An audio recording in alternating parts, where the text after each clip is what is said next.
नाज़रीन वाक़िया अॻु कंदासीं। Lahore high court Rawalpindi bench वफ़ाक़ी गुरवसी राणा सनावला जा गिरफ़्तारी वारंट मुअत्तल करे छॾिया आहिनि।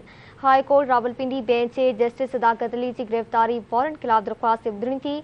अदालत एंटी करप्शन खाते खे गिरफ़्तारी वारंट ते हर क़िस्म जी कार्रवाई करण खां रोके छॾियो आहे। अदालत पारां एंटी करप्शन खाते जी टीम खे नोटिस जारी करे केस जे हवाले सां रिकॉर्ड तलब कयो वियो आहे।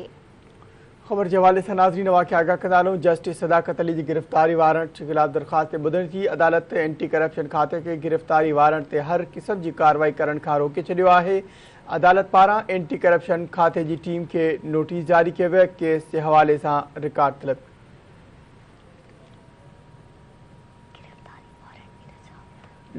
ख़बर के हवाले से नाज़रीन अवांखे आगाह करायूं या ब्रेकिंग न्यूज़ एक बार ॿीहर अवां सां शेयर कंदा हलूं। Lahore high court Rawalpindi bench वफ़ाक़ी गरू वज़ीर राणा सनाउल्लाह जा गिरफ़्तारी वारंट मुअत्तल करे छॾिया। अदालत एंटी करप्शन खाते के गिरफ़्तारी वारंट ते हर क़िस्म की कार्रवाई करण खां रोके छॾियो। अदालत पारां एंटी करप्शन खाते जी टीम के नोटिस जारी करे केस जे हवाले सां रिकॉर्ड तलब कयो वियो आहे।